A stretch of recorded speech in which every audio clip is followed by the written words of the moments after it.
Let's get busy.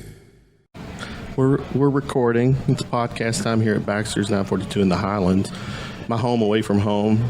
Zach's kind of, I don't know, Zach, you're good. You good with Baxter's these days? I mean, I'm not going to publicly shit on the place, but no. But no. It's a fine bar. And the establishment's great. The people that work here are great. Teri Carter is with us tonight. Zach's co-hosting with me, my man. Zach and I are friends for several years. I love his music. He's a very smart guy, and I love having him. It's debatable. Well, it's my podcast, so that's why you're here. But thanks for having me. Yeah, I love your show. Terry came on. Do you know who Marc Murphy is? He's an editorial cartoonist for Oh yeah. Courier Journal. Courier. I wouldn't have known if not gave me that little caveat. But, okay, but I had Marc on, and you know Marc. I do. And I don't know him personally. I've never met him, but I feel like I know Marc Murphy. Yeah, he's. I love his work, and that's how you and I connected from that podcast, and here we are now. Pleasure's mine.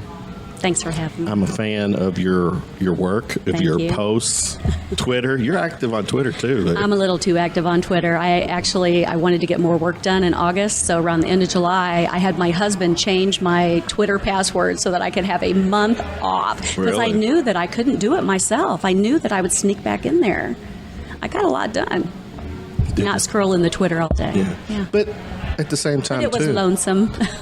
What you do, your freelance work, journalistic work, I mean, you do kind of need, or not need, but you rely to a degree on Twitter, social media for information, for, the banter that's out there. Yeah, because that's true. Because what happens is, something will happen anymore. It's 15 things a day. We can't keep up. We're all exhausted. But I will see something on Twitter, or I'll read a poem like that morning or something, and then I'll see something on Twitter, and then I'll read something in the Washington Post, and my brain will put those three things together, and I will go column, and I'll start writing. Yeah. And in the age of Trump, you have to write a column, and you have to think of what you're going to write. You got to write it. You got to edit it. You got to send it in within about 6 hours. That's about what you got. Well, before we get into your political opinion column work, give us a little background. I know I mentioned Cape Girardeau. Cape Girardeau, Missouri. Yes. I know that as I do a UFO podcast. That's one of my 3. And one of the recent podcasts we did, we talked about a famous, which everyone on the show was like, yeah, it's famous. It's a Cape Girardeau UFO crash. And I asked you about the crash, and you were like, I was no help whatsoever. 0. Yeah, sorry. So you don't know about that, but tell us a little bit about you. So my claim to fame is that I have moved 31 times. So I am not from Kentucky. I moved here in 2015. 31. Of those 31, how many?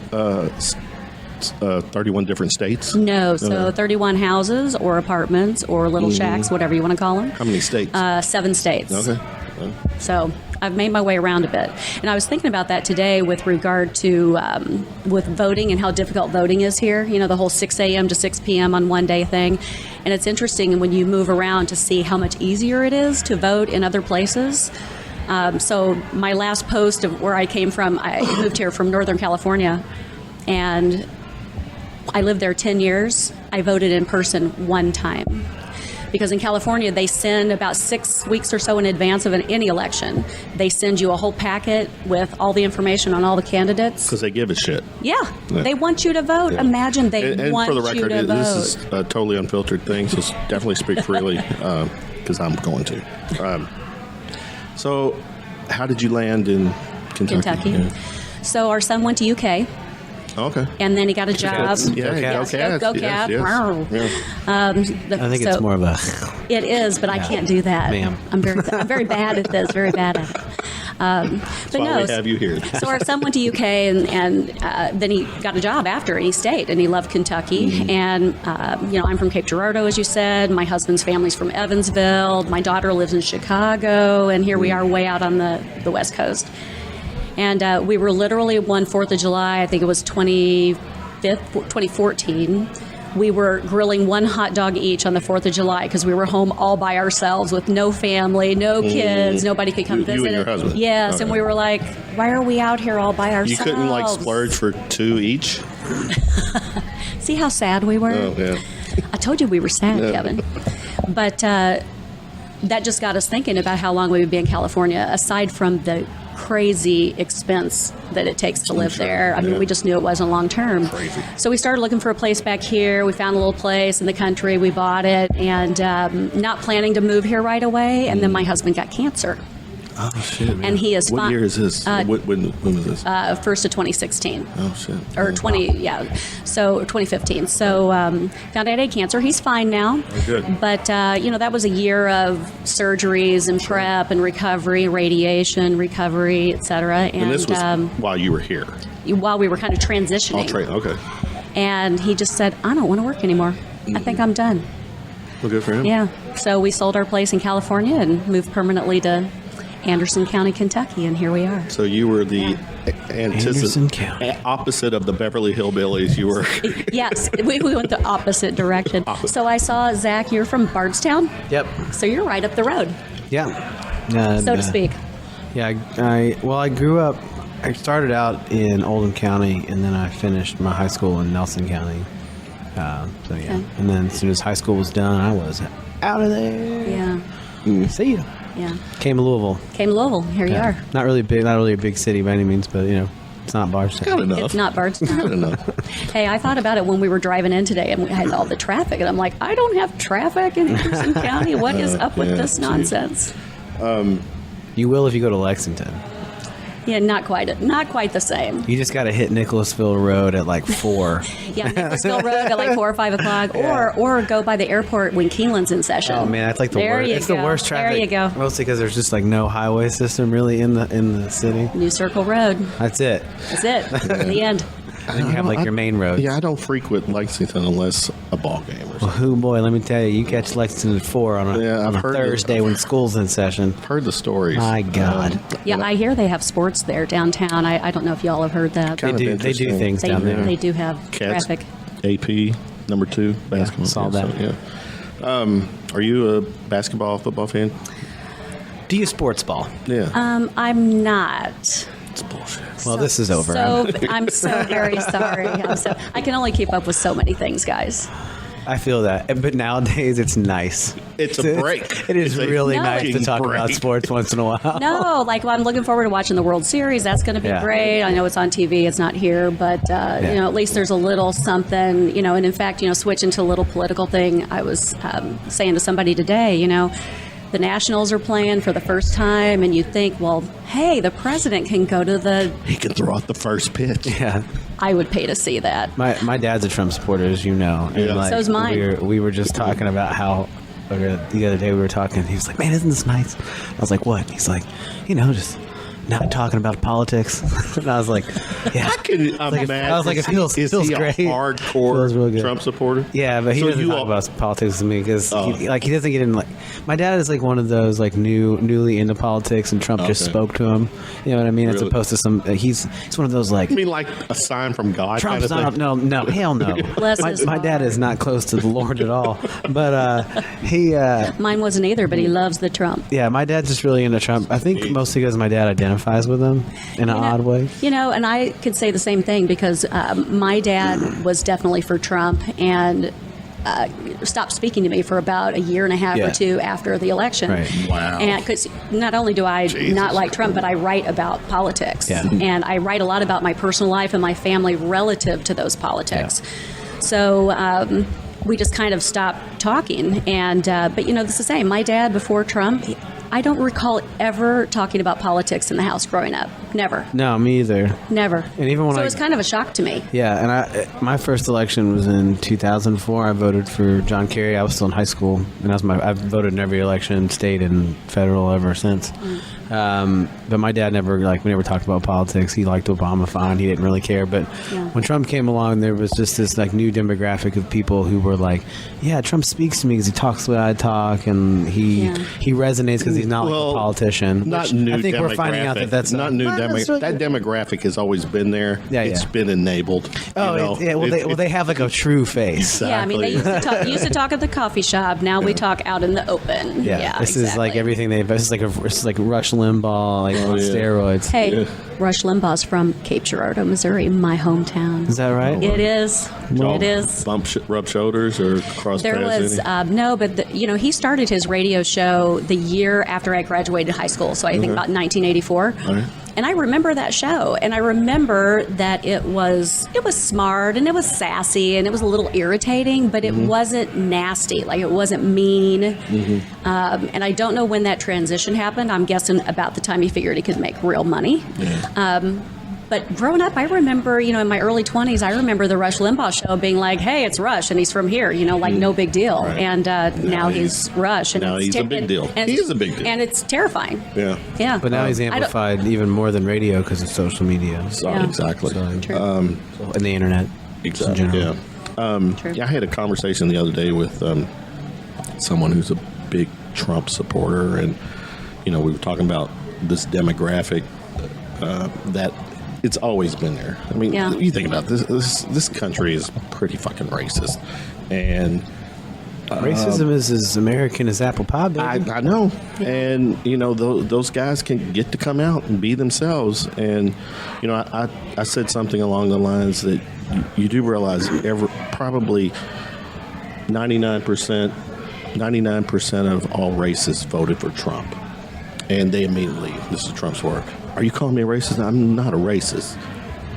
No, that's not what I said. I said every racist voted for Trump. Yeah, what's the saying? Not all racists are Republicans, but not all Republicans are racist, but all racists are Republicans. Yeah, exactly. And that's I'm glad you said that, and I didn't have to tangle that up. Yeah. Oh, I don't mind saying. I say it out loud. No, I say it out loud, but I just couldn't get those sentences together and make it flow right. Yeah, I mean, it's pretty. When I talk, people are like, "Well, you got Antifa," and I'm like, "Okay, so we got the anti-fascists. You've got the fascists. You've got white nationalists. You've got neo-Nazis. Like, it's undeniable. Like Charlottesville. I mean, people are like, "Well, he was right. There was good people on the other side." I was like, "Let me tell you something. If you're ever at a protest, okay, and you look to your right and your left, and the people on your side are not neo-Nazis and white nationalists, you are not a good person. You should probably leave that right away. Well, so you're not fighting for the same speaking of things." that, so I guess the Trump is coming the day before the election for a big Rupp Arena hoorah with Matt Bevin. On the Monday before? It's really? the night before. Yeah. And I was saying to a friend, I'd love to go to that. Like, I'd love to go just to be in there and feel what it's like to be in that arena, because I see it on TV and I think it's horrifying. And I remember when he came here, when was the Barr McGrath election? He came to support Andy Barr like the week before or something too. And they interviewed these people that had slept outside waiting in line, I think in Richmond, wherever it was. And there was a woman in line that had spent the night in the rain, I think, and she had like a 10-year-old daughter, and the daughter had been to like 15 Trump rallies. Okay, I loved Obama. I never went to an Obama rally. I just went to one. There was one close to me, and I went, too much security. It's such a hassle. Never mind. I love him, but the 10-year-old daughter had been to. It's incredible to me. Like, what are we doing to these kids? Yeah. I think rallies are fun to go. They're spectacles. They're cool. I mean, when I went to the Obama rally, I got to shake Obama's hand and meet him, and that was like the coolest thing ever. Okay, now I'm jealous and sad I happened to just be sitting right where they walk out. You know how they like take 15 minutes to get to the stage, just like shake everybody's hand. Yeah. I was just like, I got up right in there. Not planned. That is enough. No, he just like came up and shook my hand. No, I meant your seat, awesome. your spot. Did you know where your spot was? I just knew he was going to come out or go in. Like either come out there or go in, and I was like, we got to get our odds will be high if we get this position. Yeah. Let's talk some stuff. Let's start with, we just mentioned Bevin. November 5th is right around the corner. Yep. Obviously, you've got your take on Bevin and where he stands, what he stands for, what you think. Share your thoughts on Bevin. So, you guys watched the debate the other night? I did. Good God. I missed it. So It was on the same night as the Democratic debate. yeah, so though. I just, I watch him, and so I went to see, but I had not seen him in person. So I went to see him about a year or so ago. He was in Anderson County for something small at the VFW hall, and I got a group of women, Democrats together, and we went, and I'm thinking, he's going to be as awful as he seems on TV, because he's just mean and nasty, and he just says awful things, and he sounds like an idiot. And I just think, I can't believe this guy is the governor, right? So I go to this event, and I'm sitting kind of on the aisle where I can just got my eye right on him. And as he's talking, I'm texting my husband, and I'm saying, he is so flippin' charming in person. Really? It's shocking. And you could see how this works. And that to me was scary, because I hadn't seen that before on TV. Yeah. But I get now, he's a politician. Come on. I get it. Well, elaborate. But- Scary in what way? Just because he was so smooth. He had charisma. So he walked into the room, and he could see that there was a huge group of Democrats there. And he spent easily the first 15 minutes calm in the waters. So I know Really? y'all are here, and I know you want to talk, blah, blah, and he really just he just started amping down the room and amping down the room. And by the time he started talking, it was like, all right, well, we're all bored now, kind of. It was like kind of like being in a trance. He was neutralizing you. Yes. interesting. Yeah. And we weren't going to Smart on his part. We Oh, weren't, very, but we very. weren't going to get up and yell and scream or anything. Right. It wasn't that, but Yeah. it was amazing to me how good he was at it Okay. and how he did it on the fly. That's He did interesting. not expect that to happen. I only know him truthfully as a politician based on what I've seen Sure. as far as interviews and stuff. And yeah, from those, he's just looks like or sounds like a complete idiot. But now that you say that, I've heard some people kind of say the same thing about him. How Yeah. once you get to know him, kind of thing.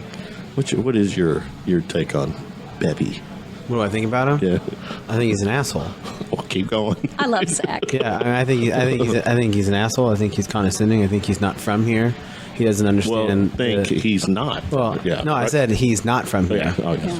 Well, I'm not from here either, but I'm not the governor. Right, but even if you want, do you think there'd be like some level of humility as far as like understanding the state and the people and like wanting to know, having a care for the people that live here and are here, and at least have the humility to try to understand those things first. He doesn't have any of that. He just thinks he knows what's best, and he looks at everything, through if it's a black or a red line, and he doesn't see people, and that really bothers. It bothers me with any politician when you see a state and what its worth is based on industries and who is the pay for play that's going to get next to you is how you're going to shape your policy. Like, I don't care what side you're on, if that's how you, especially in state politics, if that's like where you're leading from, it's going to wind up not being good for the greater good for the people. And he has a hard-on for the city of Louisville. Well, of course, the city of Louisville doesn't like him. Yeah, touche. What city does like him? Well, mean- Lexington's kind of probably mixed, I imagine. Does it? Is it? But I spend most of my time in Lexington when I go to town. So I'm a teacher too. So I teach writing at the Carnegie Center in Lexington, and I go there to meet with writer friends and newspaper friends and whatnot. And Lexington's pretty liberal, I think, or at least I would say more pretty open-minded. Sure. College town and all that. You all have the same here, Yeah. obviously. I mean, I guess the best way to put it is like I had somebody explain it because like Louisville is liberal. I mean, any city is liberal. Yeah. But Louisville's not San Francisco liberal. No. And it still has a large contingent of Republicans here. Lexington's like that, but just, probably more so like definitely a liberal city. It's blue when an election happens, but Sure. it's closer to 50-50 than people probably think or give it credit for. So we moved here from San Jose in 2015, really permanently at the beginning of 2016. And, there's that whole thing of, well, California is so liberal, and it is, but my next door neighbor didn't believe in climate change, conservative guy, doesn't like Trump, but, still. So there's kind of a fantasy, I think, that we're not mixed together, because what I get a lot is, why do you live in Anderson County?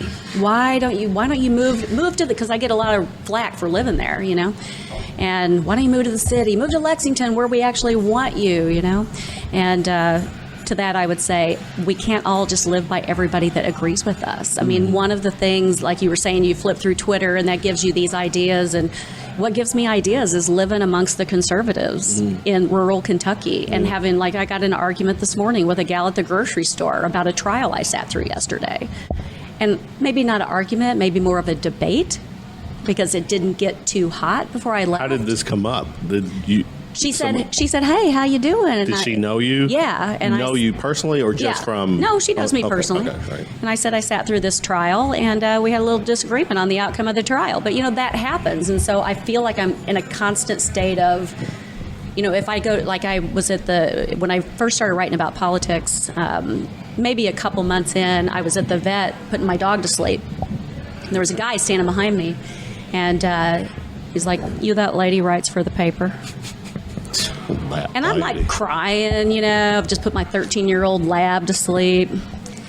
And I'm trying to ignore him. The gal's looking up my name and the thing, and she's new, and she can't get into the computer. And finally, I just turned around and I said, "I'm sorry, I just put my dog to sleep." "Oh, darling, I'm so sorry." And then we actually had a little human contact. So I'm sure the next time he read me in the paper, he said all kind of bad words, but at least he remembers that I was like a nice human being, and that I'm not in whatever they see as the enemy. Yeah. But I get a lot of that. You're the enemy. The press, enemy of the people, blah blah blah. Zach, you can relate. Facebook, man, you're the enemy. Yeah, I mean, I feel like I have a contingent of Republicans that I've seen them out and we like each other. Yeah, I know. We have good laughs. Yeah, I don't think my sense of humor translates well in the written form. So I usually just come across as being a dick. But in reality, I'm being my normal self. So that's how I'm saying it. But you're very charming. I try to be. I try to be funny. Yeah. If I'm having a political debate. But I tell you what, we're the thing laughing is while we're that having it. his hardcore base. There's no gray area. You either love him, or you're an asshole. Sure. Yeah. I guess my thing is that I don't shut people down. I mean, I'll shut racist people down. Oh, yeah. I'll shut that shit down real quick. But if you just have a difference of opinion and you're not disrespecting me personally, or being just being rude, I'll entertain you and I'll have a conversation. It doesn't bother me. I may walk away from it being I don't understand how you can still think that, but I mean, I don't get it either. Fine, do what you got to do. Well, so I try to stay out of the Facebook struggles, with people, because I feel like I have a column, which means I have a platform, and I get to have my say. Yeah. Mm-hmm. And then when people come, I'm like, they get to have their say now, and I'm not going to argue with them because there is no point. There was one time that I chose to get into kind of the Facebook conversation on one of my columns because it was about insurance and how health insurance works. And right. in my fantasy mind, I thought, I'll get in a conversation with people and we'll actually talk about how healthcare works or does not work. And I spent about a day doing it. And at the end, my editor texted me and said, "Boy, you're having fun today," because it accomplished nothing. Right. And in the beginning, it's funny because in the beginning, I didn't get, we don't want to hear from you because you're a liberal or because you don't like Trump. I got, you're a woman. Women do not write about politics. Women write about sewing and mothering. And that shit still, that blows me away how, My favorite email was the guy. My favorite email was the guy that wrote me just one line, and it said, "Honey, when you're done giving me your opinion, will you be a sweetheart and make me a sandwich?"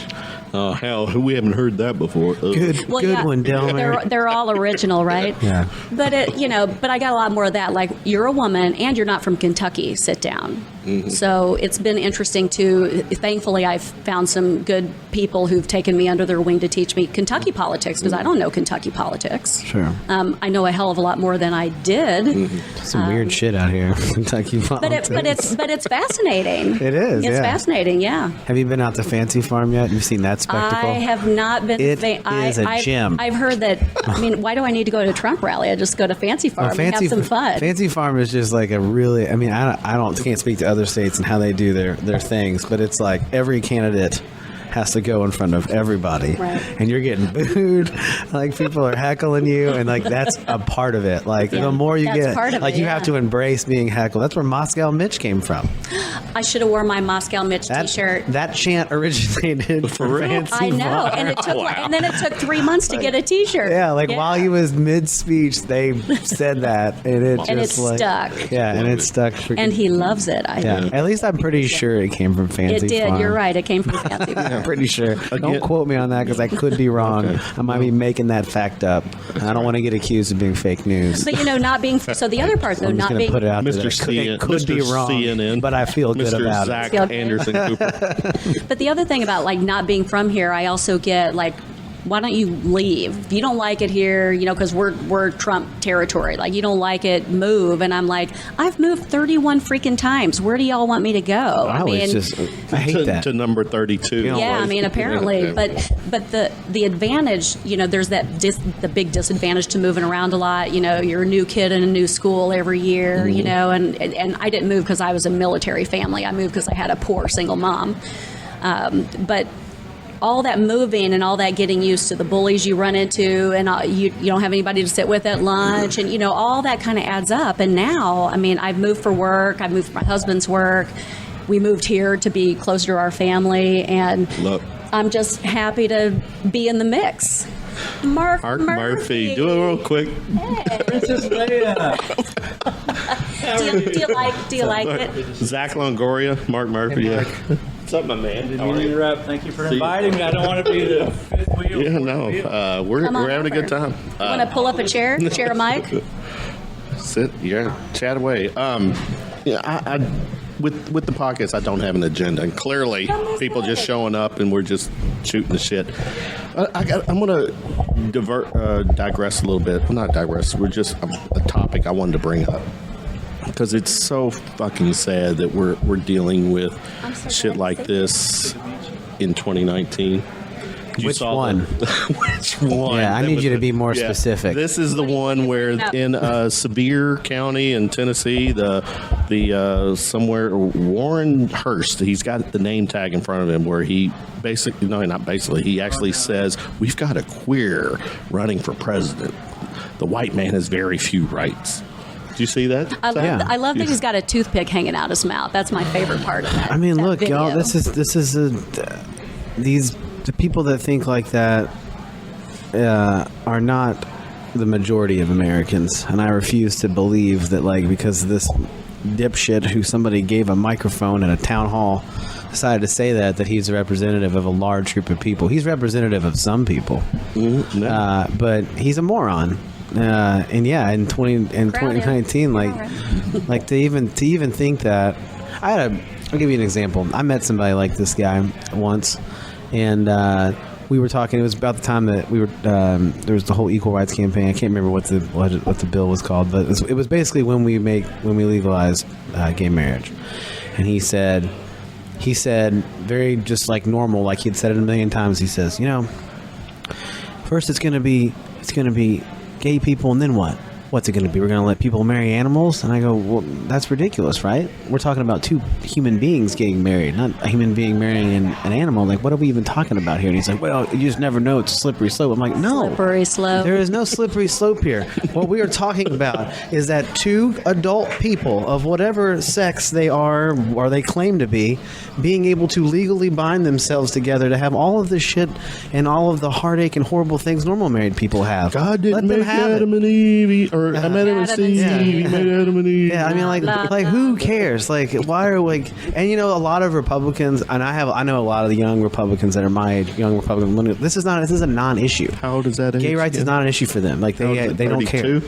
What's that? How old are you? 33. 33. Thanks for maybe put that on the record. Okay. I appreciate that. Okay, to Zach's point, I've been dealing with some stuff locally with the school board, and I got a letter last week from a former student of the high school, and he wrote me this 3-page single-space type letter, and he said, I'm writing you this letter because I really want to write it to the newspaper, and I'm scared because my family lives there.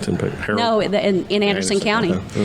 And in it, he talks about basically what Zach is saying. He goes into the fact that he's, the bullying that goes on in the high school that nobody's ever done anything about, and favoritism for football players and all that normal stuff. But then he made Zach's point where it's like, well, you guys keep driving out the young people. You keep saying things like, well, if you don't like it, leave it. You want gay marriage, you don't like it here, you leave. And he said, so you want us all to leave? The town's going to die. Is that what you want? Yeah. So, yeah, I don't know. What kind of the idea that if you don't like something, you should just run away from it. What a cowardice life view in general. No, if you don't like something, you have the balls to stand up for what's right. find people that agree with you and then change it. That's how that works. Or Like, you don't run away. Or you draw a cartoon and put it out there. And then, like this man does. and then you tell that Hello, same. welcome, and then Mark Murphy. and then once you win, then you tell that person if you don't like it, you can leave. Yeah, exactly. You hold out until you win. Yeah. Right. That's how you make change. Real quick, Terry, there was recently you put an article, the Anderson News, you failed students of color. Talk about that. So the end of September, for the homecoming game, cheerleaders made a banner.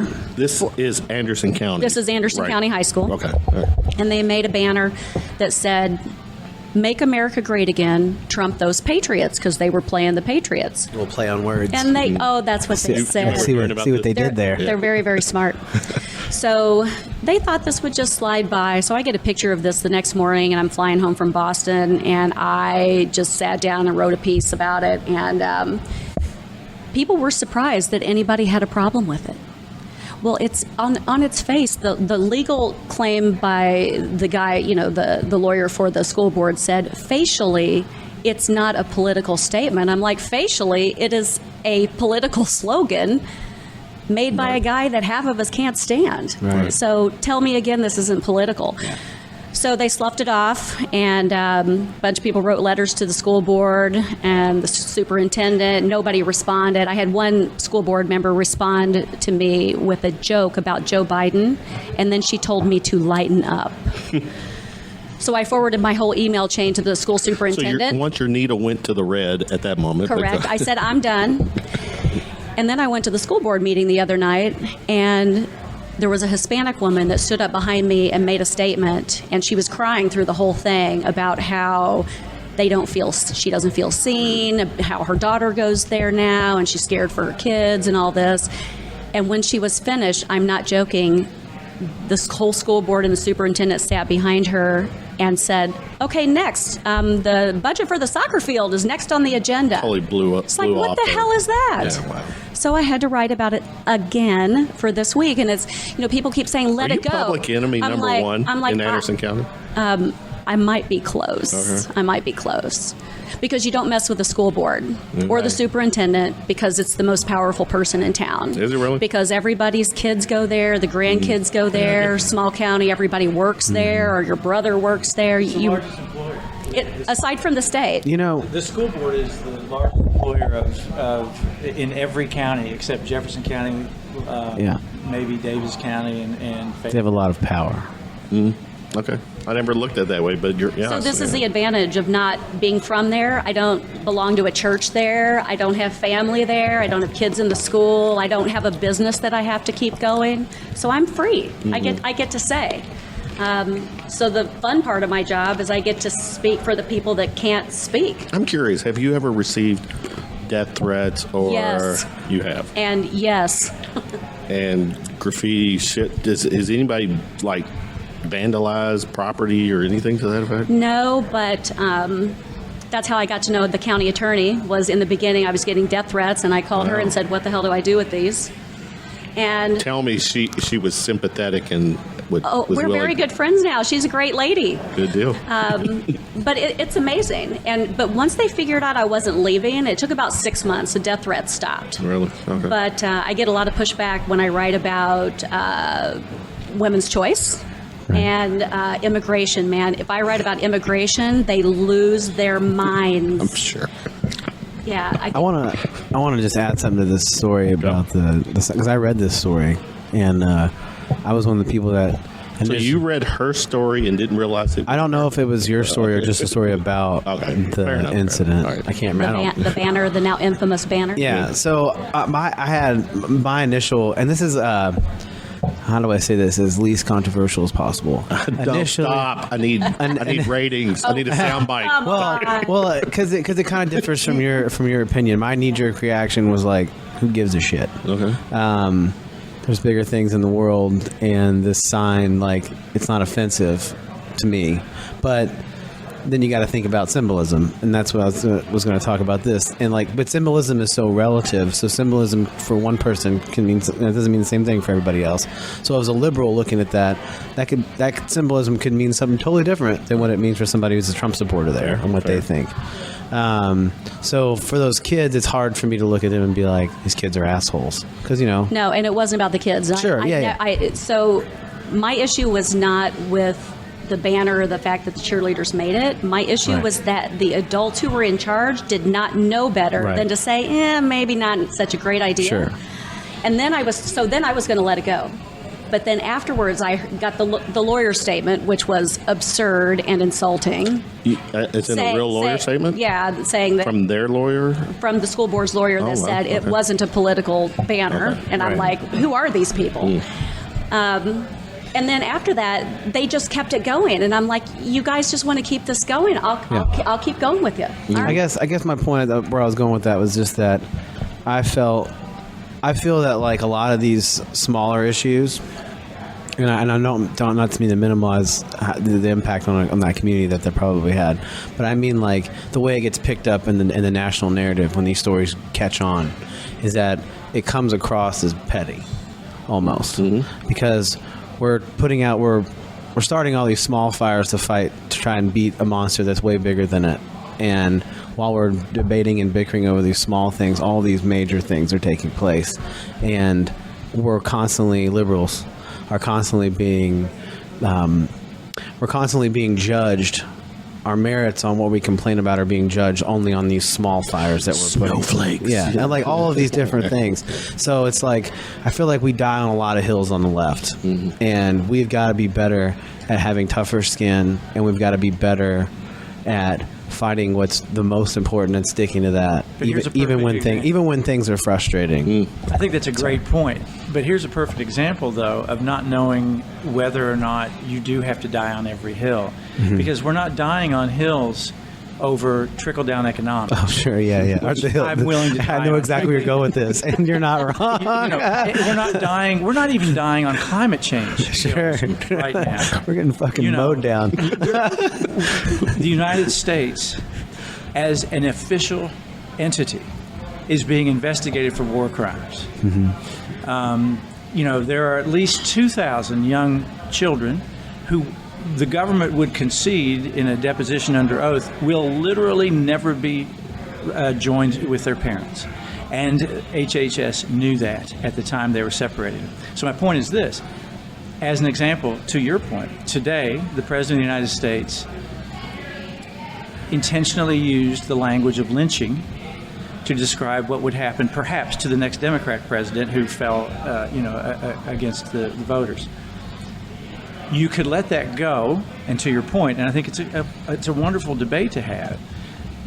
Do we let that go? We're for white people. I realize this isn't television, but it will be somewhat broadcast. So guess what? We sound awfully white. They're going to know we're white when they hear this. Hey, man. That's a good point. Yeah. As allies, though, we could choose to let that go. But what about the community with whom we want to be allies? Right. They're not going to let it go, and they shouldn't let it go. Sure.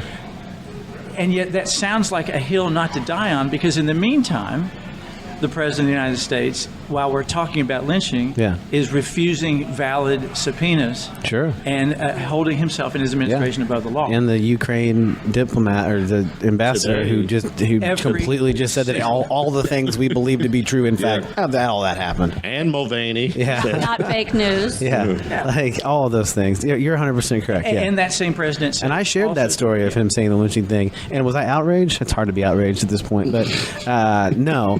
It was more of just like, Jesus Christ, like, where is the bottom?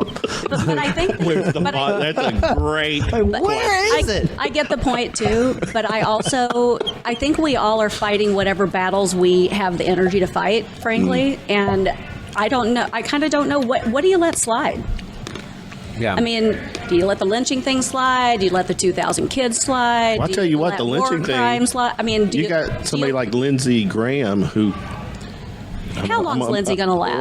Well, I'm being brutally. I'm gonna blurt this out. I think he's going down with Trump. Lindsey Graham is now literally, no offense, guys, jacking If he himself ain't the off. cutest gay man in politics, though, can we jacking be honest? himself off to Let's Trump give the man his these due. days. Who is just He's good adorable. God. I mean, today he was like, supporting. He used the lynching word as well. I mean, I think him and Pete Buttigieg will have to be like, who's the cutest gay man? Because I don't know. Yeah, but Pete owns it. Pete does. I mean, Lindsay knows it's Pete. That's why he's sad. oh, is that right? So I wanted to come back to the symbolism thing just real quick, because Go. not to minimize, because again, I understand the symbolism and what that means to somebody else, and in the context of how it was used, I could have read that and been like tacky, but I wouldn't have been like quasi-racist. Had they been doing that to a team, let's say that's all black, then it would have had a different connotation for me. And then, but on its face, because one could say like, and I've heard this described before. Somebody asked somebody about, well, what does "Make America Great Again" mean? What period in America are you referring to, as far as an African American, for me to get down with that slogan? Like T.I. It was T.I. and Candace. What the hell's her name? Candace, like the token black conservative that they always put in front of a TV on Fox. Candace Owens. So they had Candace Owens, and it was T.I. and Candace on some panel. Like Killer Mike was there. It was lit, y'all. And they had Candace Owens on there, and it's like an all black crowd. And he starts So much for us sounding white now. Yeah, right. It's like- So that's what the kids say. I don't know. Yeah. My kids say it. It sounds cool. I don't know. it is. But they asked. He straight up asked her. He's like, "Well, what do you think? Make America Great? What does Make America Great mean for you? What period of time do you reflect on as America was great for blacks in this country?" And like, she had nothing to say, because there is nothing to say. So on its face, it's like that slogan is a tip of the hat to racist people, and that is true, and that symbolism is there. But I also think context matters. Putting aside the fact that it's a Nazi slogan, it's a slogan, make fill in the blank great again. Historically, it has always been used by the would-be dictator that wants to abuse populism. Nationalism. And the thing is, it has been known from the beginning. I think that's one of the frustrating things to me. And that's what's impressive about Teri. That's why I called her Princess Leia, is because Well, what Star Wars characters that make us? Just these lovely headphones. Actually, that's You're really Han funny, Solo. because You'd have I to be didn't Han. notice, but she's out in the wilderness. I'm dropping these cartoons and commentary, generally So speaking, amazing. behind So good, the dude. lines, and or in front of the lines. I'm in the biggest blue dot within 200 miles in either direction, and she's out there in a bunker. That's a good point. And I came from a bunker. My family's from a bunker. And this is starting to sound like a Steve Martin movie, but I'm going with it. I had a person whom I respect, and you may have already talked about this, and I'm the late joiner. But I think there's, putting aside the polls, I think there's, and Teri would have, I know, something to say about this. I think there's a very real chance that Matt Bevin wins the governorship. You really think? I agree completely. You really think he's going to win? I said he has a really good chance. Yeah, it's going to be tight. I'm going to be at the Andy Bashir victory party. So Well, whatever you call where's it. that happening? The Well, watch it's party. happening I'm not sure All yet. right, well, go ahead. Well, I mean, talking to a person the other day from Eastern Kentucky who says, well, and this is upper 90 percentile person. This is a person that I would have expected is a reader, perhaps, not just a watcher. I think nowadays that makes a difference. It does. And she said, well, Bashir's got problems with his sanctuary cities. It's even have a working. My point sanctuary is, city. it's working. There's no sanctuary city. There'll never be a sanctuary city. And also, not incidentally, He supports if the there were, idea it'd be a for wonderful other thing. places. There was an ad that popped up the last couple of days, a couple of times on my social media when I'm checking my phone, and it was Mike Adams running for Secretary of State against Heather French Henry, known communist. Heather French Henry. Good God. Also known Miss Kentucky. And this ad says, we can't take, or we must stop the aggressive liberal agenda of the Secretary of State. How liberal? What in the world could a Secretary of State do Right. to enforce socialism the upon most the people of the Kentucky? most apolitical They job. run the voting, and they register corporations. Yeah. But the point is, I read that ad, and I think about the conversation I had, and I think about the bunkers, and I think about Anderson County, and I think about an actual lawyer who theoretically was in law school the day they taught law in law school at Anderson County. saying that wasn't a political message when the first half of the message was actually his campaign speech. Right. Yeah. And I think this is working. It's all going to work because we have a citizenry, and you know, you're very optimistic, and I appreciate that. But we have a citizenry that won't take 15 seconds. It's weighted in cynicism, believe me. Like it's there. And the point that I always make is this is nonpartisan. I don't care if they were independents or Jedi, to use the same Star Wars analogy. I'm not even a Star Wars fan, but I don't know how to. I'm not either. I've never seen. She would be a part of the rebellion, technically. They're in the vibe, but don't tell anybody. I've never seen one episode. We or a have movie. voters who won't take 15 seconds. And I have a phrase, I always punch up. I never punch down. I'm extraordinarily critical of the McConnells and the Bevins and the people who should be stopping this and saying no more. This isn't right. Also, it's a crime. Right. It's treason. But they see the electorate. But when you look at when you look at the voters, though, I want to ask, how have we gotten to the point where they can't take 15 seconds to ask, for instance, about sanctuary cities? Is this true?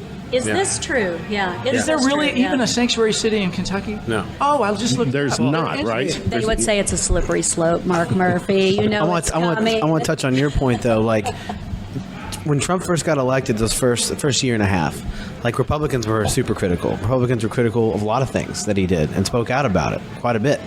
And then once the public opinions, especially in their own party, the Trump base, it started to become really obvious that if you spoke out against Trump, because Trump controlled the narrative, you spoke out against Trump, you risked losing your election. Trump would threaten Republicans that didn't get on board with their election openly, and he would support somebody running against him who's more to the right than that person. My mom was like, I think Mitch McConnell might lose. It's like, yeah, if Mitch McConnell ever loses in this state, let me tell you who's going to lose to, another Republican. She's like, that's crazy. I'm like, no, it's not. Like, all Mitch McConnell has to do is not be conservative enough, not align himself with Trump, and he's gone. That'll be the only way you would see Mitch McConnell leave politically in this state. I have yet to meet more than about 5 people that admit voting for Mitch McConnell still. So I've been here 4 years, and I ask everybody. How does that? I ask everybody. Oh no, not me. Oh, I don't like messaging. him. You know, I vote on other things. I don't care for that Mitch McConnell, but he keeps getting elected, and we remain. What's the number now by U.S. News and World Reports? Are we like number 42? Yeah, near the bottom. In education, it's like, thank God for Mississippi. It's disgusting. I'll tell you why Mitch McConnell wins. He wins because he outraises everybody. It's all about He wins money. because of messaging, and he also wins because Democrats continuously put the worst candidates up against him. No. Okay, she's No. going to disagree with you. Yeah? No, I Okay. disagree with that. I mean, what's wrong with Andy Bashir? Andy Bashir's not running against Mitch McConnell. Andy No, Bashir, he's not. I love Andy. Well, and I don't know that I love Andy, but I mean, I know Andy. He's a great. He's but a great human I'm being, talking. good guy, You said good guy. Democrats, so I'm talking Democrats. Yeah. I thought Amy McGrath may not have been perfect, but I like Amy but McGrath. I don't loved like Amy, her but I thought messaging. she was great. Well, I don't know about this time, but I know she was great when she ran against Andy Barr. That was the first bumper sticker I ever put in my car in my life. I'm like, I think she's got a chance. I got hopeful. You know, Well, hopeful. I'll use Lonergan Grime as my example because this is a perfect example of a candidate who ran against Mitch and was being groomed to not be too liberal. So much so that she couldn't even openly say that she voted for Obama. Like, bitch, everybody knows you voted for Obama. Like, we all know.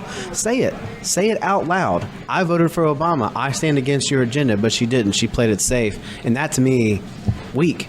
You got to have candidates who are going to stand and not just play a game, who you think have electability to win. Like, Democrats have been doing that, frankly, across the board, just trying to find out who polls well. We're not a party of we're not looking for ideas, really. We're looking for who can win, who polls well here and there. And Amy McGrath, to an extent, but when she ran against Barr, that was a different candidate than Amy McGrath now. She's clearly been groomed. She's clearly saying the right things because they've done the polling. And that, to me, I feel like that's why we continue to lose. We don't put people to run against McConnell on ideas. We put people to run against him as something not him, but not too liberal. And I feel like that's why we don't ever win. I don't completely disagree with that, but I would also say that we don't win elections. I like Amy McGrath, too. Yeah. We don't win elections because of the electorate, because we have an uneducated electorate who refuses to read and form their own opinions. I mean, I mean, how good of a candidate do you got to pick? I mean, so, when McGrath ran, what did I hear out in the counties, not just Anderson, because I was working in some of the other rural counties of the, 17 or whatever that surround Lexington for that congressional district. And inevitably, what I heard was, "Oh, she looks like a man." Who's the man in the picture? Why isn't she? Oh, and the women. Why isn't she home with her kids? She's got 3 little kids. Yeah. So, to try to this whole thing about picking a likable candidate, picking an electable candidate, I don't know that exists. I think the problem is not in the candidates. The problem is that we kind of are enjoying being an uninformed electorate, sitting around saying things like snowflake and fake news, and the media is the enemy of the people. I have a slightly different take than the both of you, though, and I think that people want someone to vote for.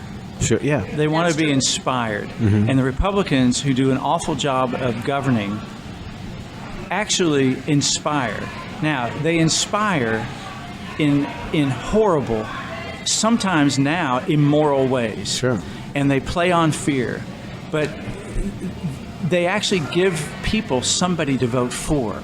And I think one of the problems that the statewide Democrat candidates have had in recent times, and this is where I agree with you, when Allison Lundergan Grimes, a Democrat who had all the name recognition and all the money in the world, more money than anybody's going to have against Mitch McConnell for a long time, and even a father who is willing to commit crimes to help her get elected in the Republican fashion, so she had everything going for her. Already an elected official with a popular, not in Kentucky, but nonetheless a popular American president of her party in the office, and she wouldn't even admit that she voted for that man. And here's the problem. I was done right there. And I've had this problem with Andy Beshear. And Andy Beshear's been a law partner of mine. Andy Beshear's office was 3 doors down from mine at Stites and Harbison. And I made this point one time, and Democrats and Andy Beshear fans, true fans, criticize me for this, but I stand by it because it goes to my point, which is that Democrats have been offering slightly less Republican candidates as opposed to, because they think that's what they need to do to win, as opposed to offering hope, as opposed to instilling emotions in the candidate, as opposed to going to coal country and not the way that Hillary did, but saying we're here to help. But you're selling Betamaxes, okay? And so here's what we're going to do. There's a way to do this because people aren't going to go to the polls. Matt Bevin got elected because 19 people basically voted in the state of Kentucky during that election. Andy Beshear's position for the longest time on abortion. What was the margin? It was like 1,000 votes or something like that. But that's because the Democrats weren't inspired to go to the polls and the Republicans were. And I think the problem that the Democrats have is they haven't offered a candidate who's willing to lose by offering hope and telling the truth. And maybe that one doesn't work, but the next one might get a little bit closer. And we make it's all about educating, also to your point, educating the electorate. For the longest time, Andy Beshear's position on abortion was that he wanted to be governor. That's a fact. That's a fact. And really? I mean, that is. I did not know. No, that's not what he said. No, but I didn't know his position for a long time. I'm like, what is his position? The majority of voters in the state of Kentucky are women. I realize that a lot of those are in Gilead and are under the thumb of their preachers at their evangelical. I mean, 82% of evangelical parishioners who voted for Donald Trump. Right. And so I realize that a lot of those women, unfortunately, can't be figured into this at this point in time. But to the women of the state of Kentucky for the longest time, I mean, you're the most informed. You've got to be one of the 3 most informed people in the state, and you didn't know what his position on abortion was because he didn't want to make a position on abortion. Right. So now he let Matt Bevin dictate the debate on abortion. Correct. He didn't come out. He didn't come strong. He says, "You're right. He's smart. That I am for a woman's choice." Yeah. And that's the end of that debate. And it's not for me to decide and you to decide. And the law is set, and the Supreme Court has discussed this, and the Supreme Court may discuss it again. But the legislature is writing laws that are purposely intended to go to the Supreme Court, where they think they have a majority now. My point is this, because I wasn't even supposed to be here. I'm glad you are. We're so glad you are. Is that the Republicans win elections because they act and make the voters believe that they are telling them the truth. They are not. They're lying to them, and they're instilling fear, and they're playing on their fears. And Democrats, however, don't attempt to instill hope or pride or emotion in any way. Not in this state. Not for the Not last. in a lot of states. Not in a lot of states, because they're trying to convince Trump voters that they're just as good Right. as the guy that really pisses them off Yeah. and gets them excited, and that will never work. Well, we can agree on this because Andy, is that he's a really good man. Agreed. Absolutely, and he should be governor. Yeah, and he's a good man. He is vastly overqualified for this job, and he would do a wonderful job as governor. And Andy's not the best politician, but He's pretty good, you know what I mean. but he's pretty good in the way that I just criticized. Yeah, of course. He is good at being a politician, but my only critique of Andy is that a lot of people only see that side of him and don't see like the guy who is a really good human being and who really does have the convictions and want to be. But a good I governor. felt like we saw that in Barack Obama. Oh, And totally. I think that, That was people see that that in other authenticity. candidates that people of either party are willing to commit their hearts and souls to. I mean, you could argue that Trump is. God, I'm going to get shit for this. Trump is very similar to Obama in being authentic, just on the other end of the spectrum. And he appealed. you lost and me he there. and he appealed. He appealed with that. It was effective That was a for all really the. nice It was try. effective for all the wrong reasons. I'm not saying he's the same. I think you're right. Okay, the only thing that I would say to that, Obama was a wonderful president and man, and he is nowhere in the same ballpark. No, but I don't think Trump is.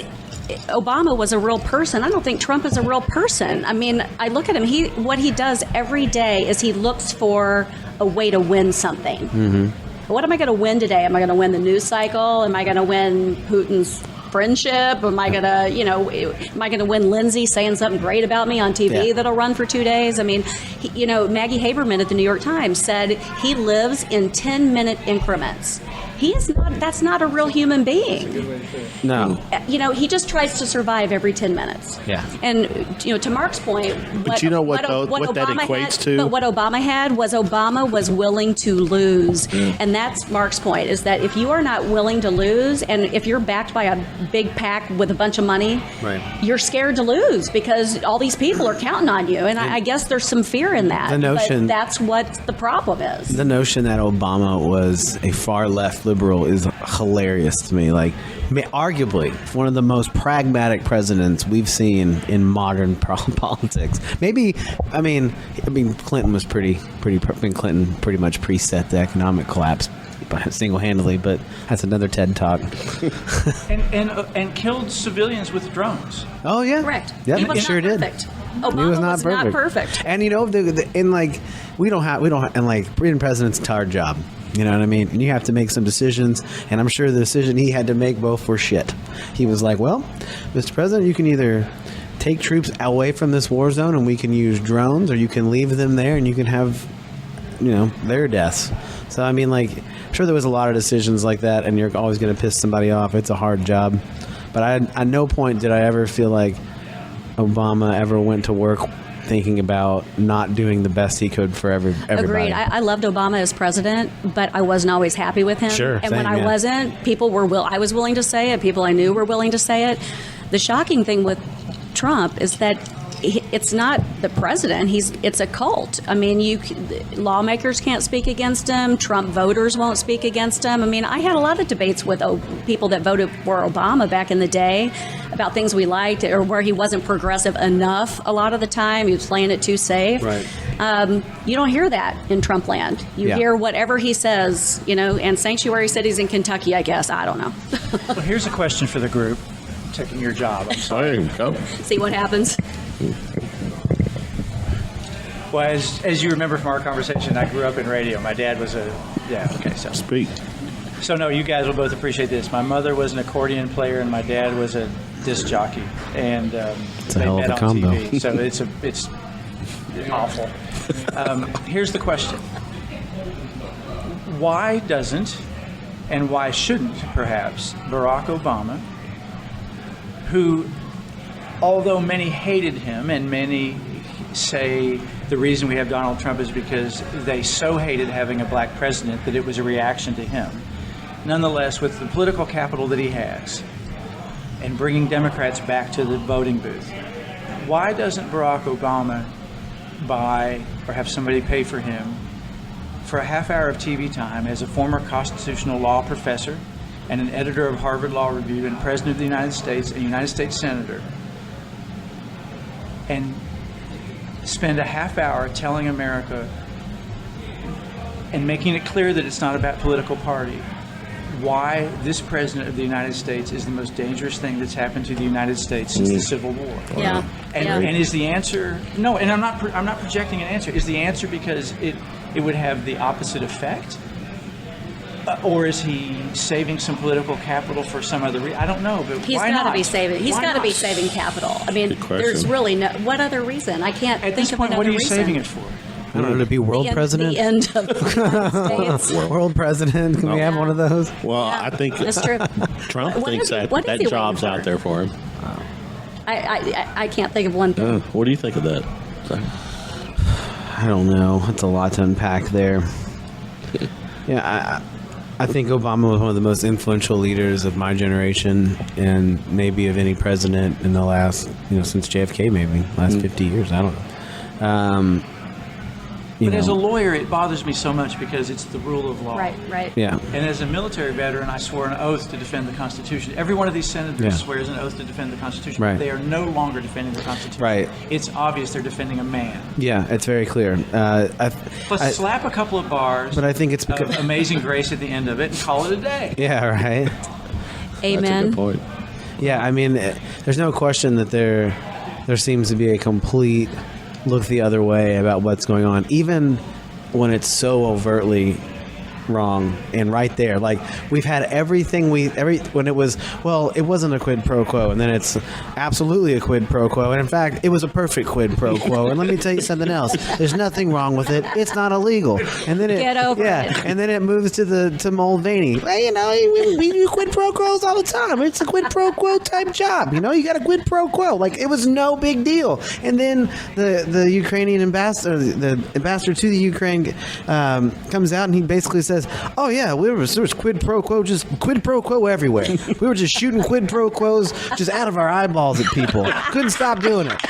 And then here we are, and somebody's like, but it's not illegal. And you're like, it is illegal. It's unconstitutional. What are you talking about? Just because he says he did it doesn't mean it's okay now. No, he throws all that out, tops it off with some lynching, and Lindsey Graham comes out today and says, oh, it was fun. It was all fun. Yeah. That's not what he meant. But see, again, they're only beholden to who votes them in office, and that's Correct. never been more clear than this moment in history right now. Definitely. And So- there was a good oh, report. There no. was a good report today that said, and I don't think there's any question that the impeachment proceedings should proceed. You have to address Yeah. the subversion of the Constitution when it appears, putting voting aside.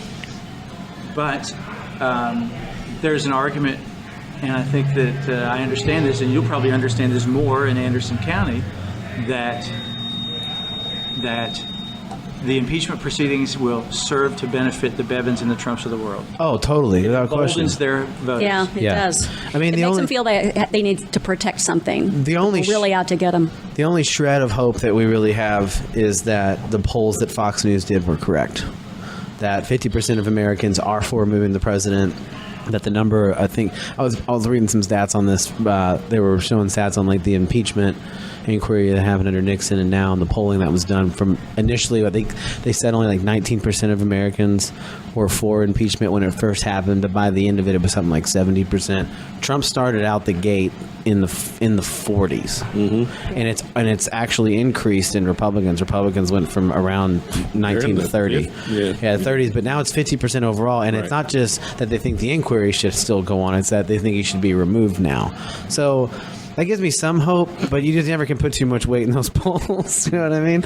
And I hope, I hope that once that starts to become more obvious that Republicans, and then again, Republicans could just be doing this to save face, and when the vote happens, allegedly there's a lot of Republicans that privately would totally vote for impeachment, and I think it says a lot too about why so many Republicans have retired. They've left. It's because some of them do have integrity. I know John McCain, I didn't agree with him on anything. John McCain had a lot of integrity and had a lot of friends on both sides, and he clearly hated hated Donald Trump for all the reasons that most of us do, because He still does. Oh, he hates him He hates him wherever he is. Does. He's hating him right now. But to that point about John McCain, so Lindsey Graham did an interview with Mark Leibovitz of New York Magazine about 6 months to a year ago, and early in the interview they were talking about his relationship with McCain, and he said, well, being close to McCain made me relevant. And then about a half hour, a little more into the interview, they had switched to Trump, and it was, well, he calls me from the Oval Office, he calls me 3-4 times a week, et cetera, et cetera. And he again used the same word. He said, being close to Trump makes me relevant. So, he's not a friend of McCain or anybody else. He just needs a guy to attach to, because he's not charismatic enough to get himself elected. Right. And there's a lot of that. Yeah. But the Republican Party is a grand experiment, and this is their Frankenstein. And at some point, they're going to have a reckoning with leadership, because they're going to continue to have elected people that are going to run on being Trump-like, and they're going to be vastly underqualified. They're not going to have any idea how government works, much like Trump, and they're not going to have any idea on how legislation works, and it's going to be a goddamn disaster. So they're going to have to either right that ship somehow, and I don't know how they're going to do it, but for us to win elections and beat that back, our strategy is going to have to be vastly different, or I'm afraid we're going to keep falling in this Trump trap. Well, and then how do you get people to vote? Because what do we got? 15, 12, 15, 18% of the people vote? In the state or nationally? In the state? State, yeah. Man, I mean, how do you get people to vote? make it easier. So Kevin and I were talking about this before we came on air. So the advantage of having lived in 7 different states is that I've basically voted in 7 different states. And Kentucky is by far the most difficult place to cast a freaking vote. So say I live out in the country and I work in Lexington. So polls are open 6 a.m., 6 p.m. I leave for work. I get my kids off to school. I think, I'll stop. I'll take off work an hour early and I'll get home in time. No. And then the day gets away from you. You're like, oh, it doesn't matter anyway. It's fine. It's appalling. Yeah. And I was saying that we, in California, I voted, we lived there 10 years. I voted in person 1 time, because you get a ballot and information in the mail. You fill it out at your leisure. You sign the back over the flap and you send it in and you cast your vote. The end. You don't stand in line. You don't take time off work. It's great. So, but of course, we don't want people to vote here. Hello. Well, no, there's no incentive for anybody to vote, because there's no... Look, I can get on my phone right now and I can find some lace stockings specific to my size in 2 seconds. They can be at my door tomorrow at 4:30, but they can't figure out how to make me vote from my phone and regulate that. Of course they can. They know that. But there's no incentive, because they don't want everybody to vote. That creates a huge margin to work with, especially if you're the party that's a minority, as the Republicans are. And nobody, say what you want about the Republicans, but goddamn, those people are very, very, very, very, very effective. They know how to cheat. Well, not just cheat. They've managed to do it legally. They can change the wording in the legislation. They can change the way voting works. They can change the districts, and they've done it all the way the laws have dictated they could. And they've Come on, lawman. Yeah, What's going on here? They have. They haven't actually broken any laws to do it. They've just circumvented and changed the language. Okay, so I'm going to switch to something. When I said cheating, it made me think of. So I don't play anymore, but I used to play. Clearly lost control. I used to play. We're off the rails. I used to play real amateur golf, like where I played tournaments every weekend. You mean like that kind of putt-putt? thing? Not putt-putt. But thank you for with the little toys running around. I always got it in the circle. Clown face. So on the golf course, and Mark, you play golf, don't you? I mean, if there's Don't leave me out, I golf. if there's a freaking guy that cheats on the golf course, not only do you not play golf with him again, you don't speak to him again. You don't do business So with I him. do not understand that these guys go out and play golf with him, and he's just a known cheater every time he plays, and they just go along with it. I mean, if nothing else, the character, I could just get rid of him You're for the talking golf. about Trump. Yes. Access. In Access. fairness, Access. Bill Clinton never broke 90 in his life, and he was always reporting 74s. Shame on Bill Clinton, too. I agree. Now, on the other hand, it has... Because you do agree that Not- cheating at golf is completely unacceptable. No, but that fits with his character. Correct. You know, Yeah, that's probably true. the best Democratic politician of our generation. Yeah. And it's all on our dime, too, right? But getting back to an earlier point, yeah, he cheated at golf. and he probably squandered away the opportunity to do a lot more for the country during his administration. Correct. But he inspired people, He did. right? You know, his position wouldn't have Who been are we talking about here? Bill Clinton. Oh, Clinton. See where we've gone? We've lost you altogether. I'm But trying. as an example, you know, the difference between politicians and a politician in Kentucky who isn't willing to say, yes, I'm a Democrat. And let me tell you what the definition of liberal is. And also, how do you like not having any water, Benton, Kentucky? Oh my God. How do you like not having any water, Martin County? Now, by the way, which is both a What's Democratic the story and a Republican there? failure. Well, I mean, there's a story there, right? Well, there's no money. Oh. There's no money. New York fix City, it. the nation's so-called greatest city, one of the greatest cities in the world, formally, you can't ride the subway with any reliability. I have a son, my youngest son goes to college up there, and he used to rely on the subway.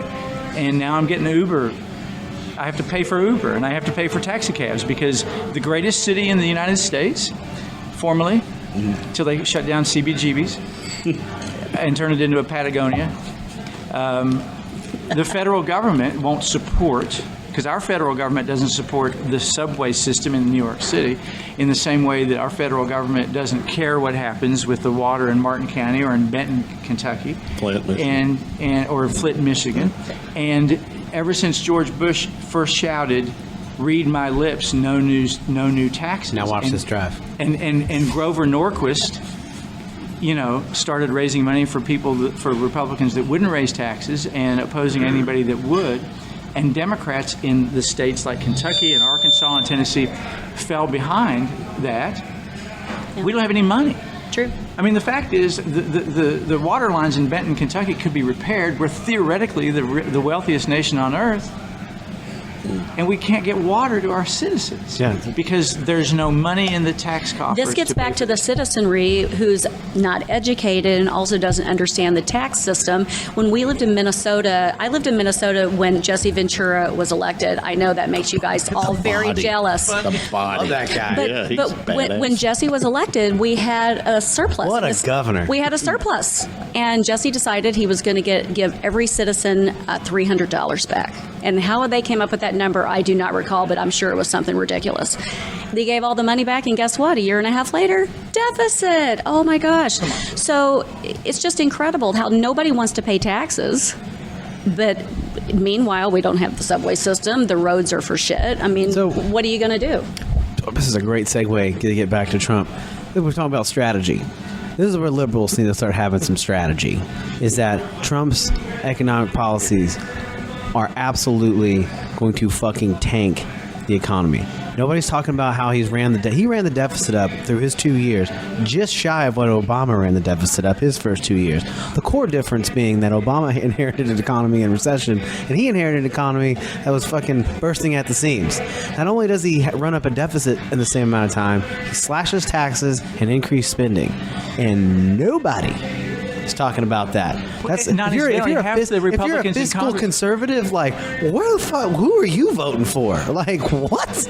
Like, Right. this is the opposite of everything you're supposed to be And about. half the Republicans in the Senate and the Congress ran on platforms of a debt ceiling. And that's why Paul Ryan retired, because he couldn't get next to the policy, the tax policy as it was, and he certainly couldn't get next to the deficit spending. But it doesn't matter because all we do every day is we put out 12 to 15 fires a day, and there's no time to focus on any of that stuff. Exactly. There's no way that even if somebody smart came forward and had a plan, nobody would listen. There would be who wants to hear about taxes when you can hear about paying off porn stars or Sure. the fact that we got 2,000 kids displaced from their parents or the Kurds that we've abandoned. And in I mean, normal circumstances, like, all of those things would be relevant. It would make sense, and we'd be talking about them, and there'd be a healthy debate. And generally, whoever was on the side with all of the shit that Trump has would lose. But this isn't normal times, and the one thing we can connect with people on the right is to really talk about the economy and talk about the things that are you can just put a graph up. This is true.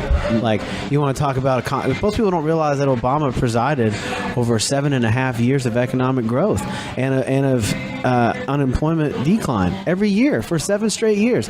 He's had to make the decision to bail out the General Motors. Right, who paid their money back. I mean, like, I wasn't for that decision. And who Trump said he would have never given the money to. Right. But again, most people that have never, and like the Dow Jones is you can look at that. That's not fake news. That's a graph that has gone since the Dow Jones has begun. The whole thing's there, every up and down we've ever had. And you can look right at it over the last 10 years, and you can draw a straight line to Trump right now. And you can draw a straight line down with unemployment, and that goes for African-American unemployment, any unemployment. So if we hammered on that as a DNC and focused on how reckless Trump's actually been with the economy, instead of focusing on what you said, putting out the small fires and allowing him to claim victory over the economy, that's all people care about right now. People are like, yeah, he's banging porn stars, but I mean, hell, taxes are down. We're good. Like, they don't care. Okay, yeah, so I kind of disagree. I don't know. I think people say out loud that they care about the economy, but I think what they care about is abortion, because that gets them closer to God. So there is nobody's going to care about taxes if their church is telling them they can't vote for a guy that is pro-choice. Right. That's the only decision. I mean, I would say that 90% of the doors I knocked on for Amy McGrath back, in the bar election in 2018, 90% of them said abortion, 9 months, and that just like 3 words: abortion, 9 months, door closed. With no reason to vote, at all, or I'm voting against her because. Yeah. So you're talking about like one issue voters. Yeah, but how many people? It used to be guns and abortion, and guns has somehow fallen off the radar. I don't know how, but really it's just abortion now. And you notice whenever things start to get kind of heated and get close to another subject, like talking about the economy, what happens? Somebody comes out and there's a pro-life rally, or Mike Pence makes a statement at the prayer breakfast, or it's that constant reminder, like, this is why you're really here. Remember, you're saving those people and the ones that aren't here yet. I mean, it's a good point, because everybody knows Matt Jones, right? Mm-hmm. Kentucky. I want to talk about. I know him very little. I want to talk about Matt Jones after you say this. He put out a tweet: if Kentucky elects Bevin, 3 things are sure to happen. 1, cuts to public education and teachers are coming. 2, our tax system will be flipped in favor of those making $250,000 or more. And 3, health care for poor Kentuckians is gone. If Bevin wins, we can only blame ourselves. And one of the responses to his tweet was some guy who is a faithful listener to Kentucky Sports Radio and said, "Sorry, Matt, it comes down to pro-life or pro-choice for me. Not putting another Bashir in office. I feel like any moderate could have won if Bashir didn't show up." What were you going to say about Matt Jones? I don't know. Because he is talking about running. Yeah, and Matt would be a great. I think so. Matt's a very smart guy. He'd be a great candidate, and I would support him if he ran. But I was going to ask all you guys about Matt Jones, because I don't know. Everybody only knows he's a smart guy. He went to law school at Duke. I think did he work at Stites too? No, he worked at another major firm. He's substantially younger than I am. Oh, okay. I didn't know if you knew him. I didn't know if all you lawyers know each other. They all hang out together. I don't know. All you lawyers look alike. At the bar. Oh, okay. Yeah. Yeah, it's not that kind of bar. You're not lawyering. You're drinking. Time for some clarification. Well, can be. he doesn't. A lot of people just assume like, oh, he's a talk show radio guy, and poo him. But he's actually very smart. From a very political family from Eastern Kentucky. Has a good grip on Eastern Kentucky politics and understands the people there, and he's very smart. That being said, though, I went to this thing called the New Kentucky Project. It's the thing that he was doing with Adam Edlin. Yeah. And this was before Adam ran for governor officially, but we all knew he was running for governor. So we all went to, it was at Hopcat. And when was this, though? Oh, this was probably a year and a half ago. Okay. Probably. It was before people went out to go for governor, so it was that long ago. But right before it. And he told a story about, because he went to DC and met with like the top DNC people like Chuck Schumer and Nancy Pelosi, and was really entertaining the idea of running against Mitch McConnell. This was before Allison Lindergan Grimes' run, but he was really considering it, and he thought about it, and he told the story about why he decided not to, and this goes to what we were talking about earlier about how the DNC, our strategy, and he was very, obviously excited and completely humbled to be asked to do that and to get to meet Chuck Schumer, Nancy Pelosi, and go do that. But when he got there, it quickly became obvious to them they didn't give a fuck about what he thought about policy. They didn't give a fuck what his opinions were about anything. All they gave a fuck about was that he polled well. And he said that, not fuck. I'm adding that, but I'm just adding that for to make it more dramatic. But they only cared that he polled well and could presumably win, and they didn't ask him not one question about his positions. And that to him is why he made the New Kentucky Project. And it was all about the idea of kind of grassroots change that environment. And he believes that even if you don't win, you should still run, because the more people that run is the way you get fresh ideas. And that's kind of what that project was about, and that was what ultimately made him not want to run, which kind of made me love him a little bit more. So that being the case, not much can have changed. So my question is, based on that, why would he want to run? And number two, why would he want to run? Scott Jennings came out and said, well, I hope Matt doesn't run, because then I'll have to spend the next year ruining his life. Yeah. I mean, I think for him... So he's got a pretty good life. Yeah. That's my question. Why would he give that up? He openly said in an interview, because he was thinking about running in this cycle, and you want to talk about some honesty and calling it how it is. He straight up said, look, I could run, but Amy's pretty much sucked up most of the money. Mitch has sucked up most of the money, so I'm going to come in already trying to raise money where I'm at a loss. Nobody talks about politics like that, because that's the truth. It's about how much money can you raise, and to fight it, to put it, and you have to raise 1.52 to 3 million to go up against Mitch McConnell in this state election, if not more. And he already knew if Amy's sucking up the money right now, there's no sense in him getting involved. But no politician says that out loud. Well, McConnell did, because if you read any books about McConnell from when he first started running for office, his whole play is that everything is about who has the most money. The guy has the most money wins. Totally, yeah. That's absolutely right. And it's a fact. Yeah. Well, Mitch McConnell, it'll take $30 million. $30 million. No, I'm not exaggerating. No, you're probably not.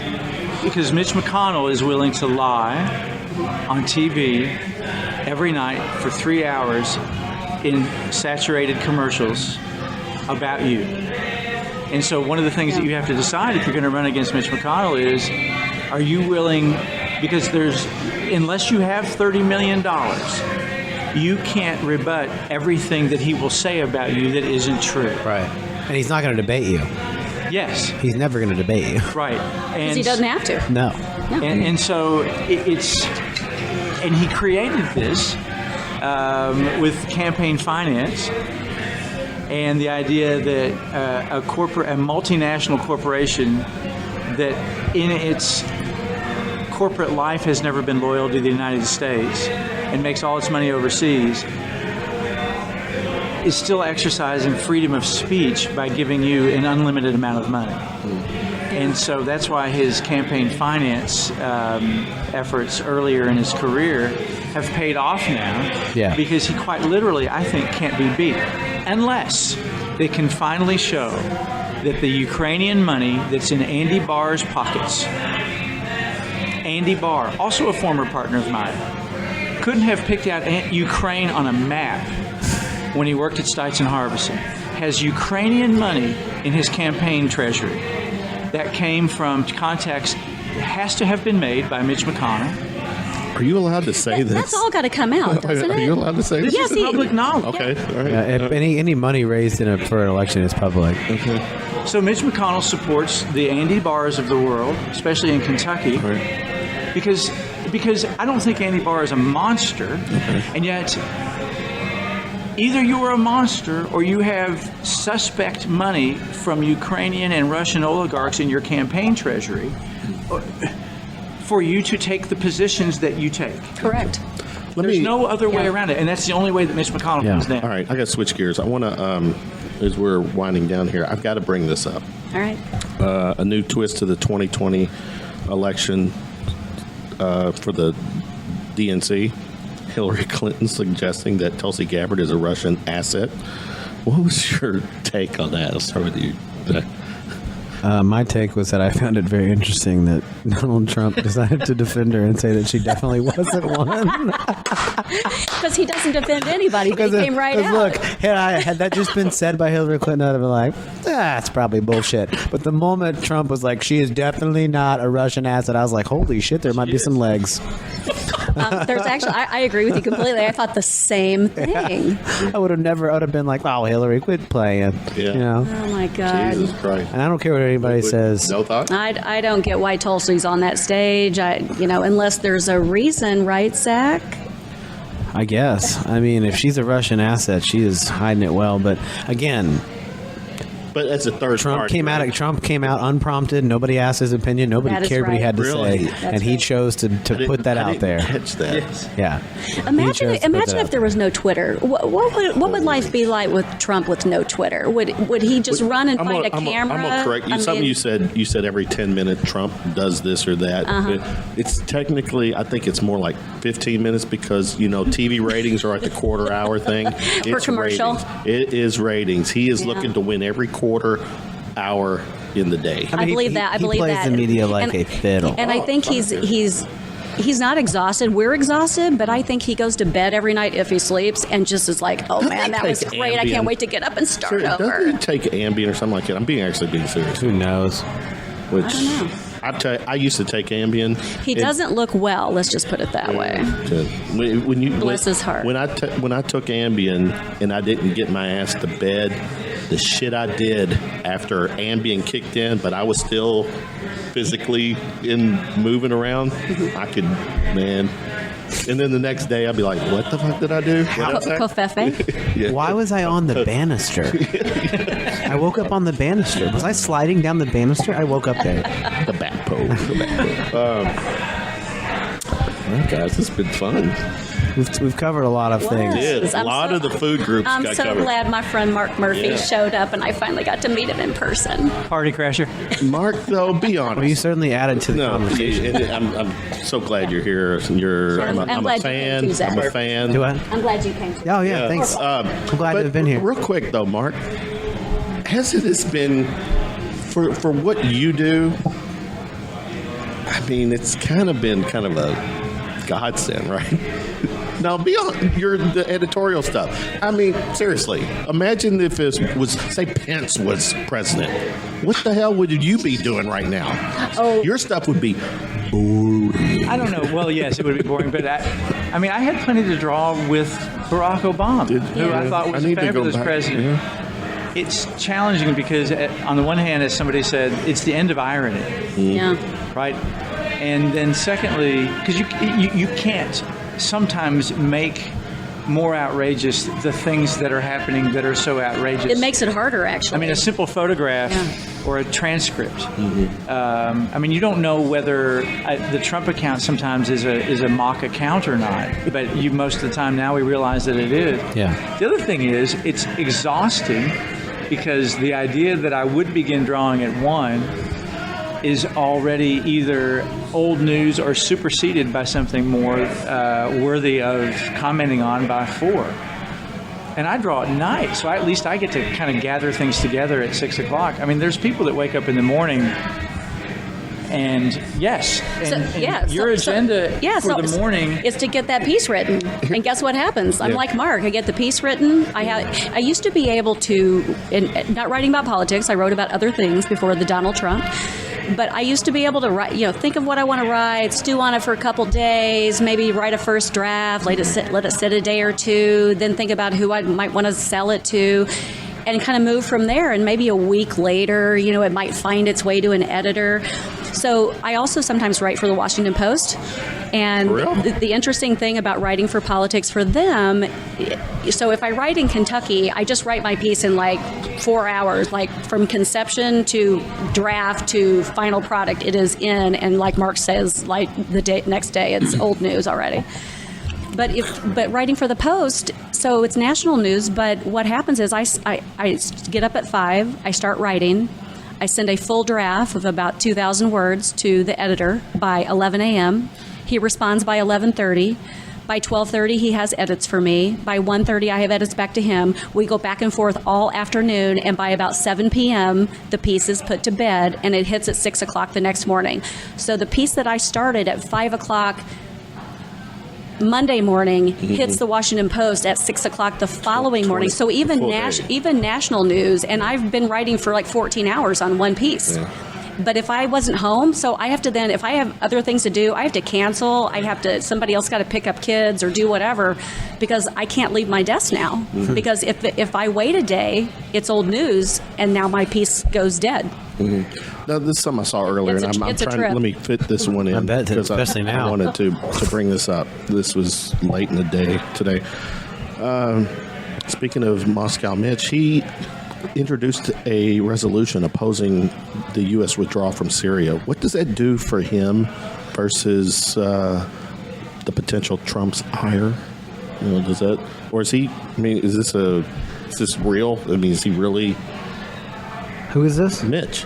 I think the Syrian problem has given him and other top Republican senators introduced a resolution Tuesday in opposition of Trump's withdrawal of Syria. I think it's given them the opportunity to pretend that they stand for something. Yeah, that's right. With no effect. Yeah. Because in that op-ed, McConnell never mentions Trump once. He calls it the administration. Yeah. They know how to do it. Yeah, I think, like I said, privately, I'm sure they're all like, what the fuck are we going to do with this mess? Privately. Yeah. But publicly, they're like, well, they know what they can and can't say because of the fact that the Republican Party is completely Trump's. The majority of the Republican Party is completely Trump's. And this is why, not all frankly, of it. I sometimes point to the Democratic Party as my main villains in this. Because in Eastern Kentucky and other places, in Flint, Michigan, and other places, there are people without water. There are people having their health care withdrawn. All of us are going to suffer because of climate change. The infrastructure is crumbling. Education is at its lowest point of funding ever. And in most of these states, for decades, there have been Democratic administrations in place. And they haven't done those jobs. And now we're not even thinking about talking about those things. And we're worried about, and fairly so, saving the democracy that has existed for 240 years from an oligarchy, which is going to happen because if Trump is reelected, well, first of all, you have the problem that if Trump isn't elected, I didn't even bring that up. Good God. Because is there really bring it on? Is there going to be civil unrest if he's? Well, think about if he's impeached. The only problem with the far right is generally people that will kill people. Yeah. The far right in any culture, pretty much. I mean, it was all the way back when George Bush and Al Gore were running against each other. There were things that happened in Florida and then ultimately in the Supreme Court that handed the election to George Bush. So given that we don't have any election security to speak of, given that we know that the Russians and others right now are trying to interfere in our elections, given that we don't have paper ballots and everything else that's happening, imagine that we won't have any security in this election result. And that's a banana republic. That's a third world country when you can't even trust those election results. Because the one thing they always said about the United States was, well, at least we had peaceful transitions in power. So we don't have those peaceful transitions of power. We have crumbling infrastructure. We have all this we have bad education. I think the economy is going to have to tank at some point because there's going to have to be a correction. So then what happens? Do you buy Bill Maher's narrative that he's rooting for a recession? Yeah, I mean, the irony, though, is that let's say we beat Trump, and then it would just be our luck that we would be the party that would be, like, in power for a year or two, and then a recession would hit, and then that'd be the political fallout for the next election cycle. Liberals tank the economy. They don't read graphs from 5 years ago. I don't know. Is that how they said it? Yeah. That'll be the headline. Socialism fails us. Right. The commies lose. Economy's in the tank. Teri, share with people how they can connect with you and read every every word you put out there? So I put all my columns, no matter what newspaper I write for, national, regional, local, I put them on my Facebook page, and I do not get into the comments section because I try to stay away from there. I pick and choose. But if I have a couple glasses of wine at night, it's really hard to watch it. Ours are fun conversations. And obviously on Twitter, so I'm Teri at the Paper on Twitter. Paper. Yeah. Marc Murphy, great stuff from my man here. You're on Twitter, Instagram, Facebook. Not much, really. Oh, yeah, one. Okay. And I'll tell you what, I'm throwing this out here. You got to hear Zach, his political words, his good friend, but I'll tell you what, you get a chance to see him, his band in person. Fucking amazing. This cat is talented as anyone in this city. I mean, you know him. You want to just follow me around all the time? I'm a fanboy. I'm a Zach fan. Zach, yes, well, go ahead. You can find me at Zach Longoria Project on the Instagram. That's it. So, do you know it? you're Zach Longoria? Yeah. You didn't even catch this? This whole time I've been him the whole time. I believe you have a fan. Yeah. I've been this guy the entire time. Said a word. Do you know? Are you familiar? That's what happens when you arrive late, Marc Murphy. Yeah, you didn't get the memo? I sent you the memo. I'm still waiting. I'm on pins and needles right now. Is this a positive or is this a negative? No, it's an extraordinarily. Okay. He's this guy. I'm seriously. You catch one of his gigs. As of this morning, I've been Zach. That's been me. Yeah, I had no idea. You said a guy who I really trust with regard to politics. Yeah, but on the Facebook post, I do. It's Teri Carter with guest host Zach Longoria. Marc Murphy's been playing sports this afternoon. Look at his outfit.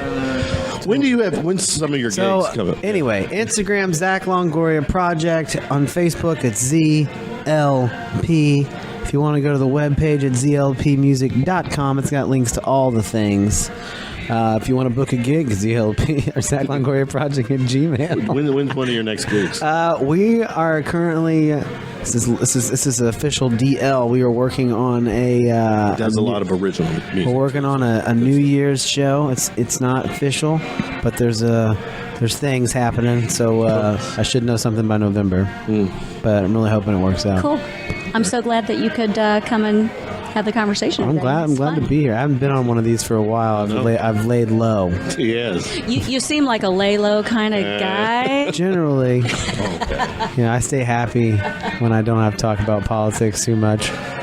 Teri, pleasure was mine. Good to meet you. Thanks, Kevin. Mark, good to see you again. Zach, always my friend. Good stuff, guys.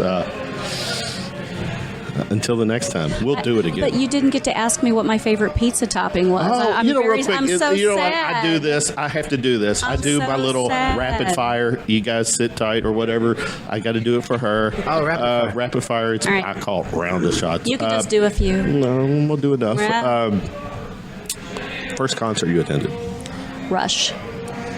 I love Geddy Lee. No, that's arguably my all-time favorite band. I used to lay on the living room floor with the headphones on like these and listen to 2112 while I was high for hours. Oh my God! Do you know? Are you familiar with that? Who Rush is? No, in the 2112 album and all that. No, I've never done a deep dive into Rush. Okay, Right. well you're missing out on something. All right. If you were stuck in an elevator with a celebrity, not one of these, who would it be? It's tough. Yeah.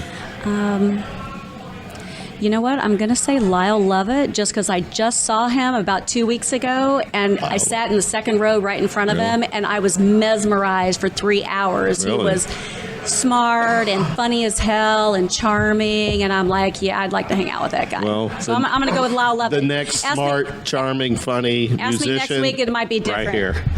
Well, tonight I got to hang out with Zach. Can you sing a Lyle Lovett song? He opened his show with a song called "Pants Are Overrated." So there you go. It was awesome. I agree with Uncle Lyle. What's his famous song? Didn't he have one? Listen to the whole album of Joshua Judge's Ruth. Well, just give me what's that one famous song of Lyle? Here I am. Here I am. There you go.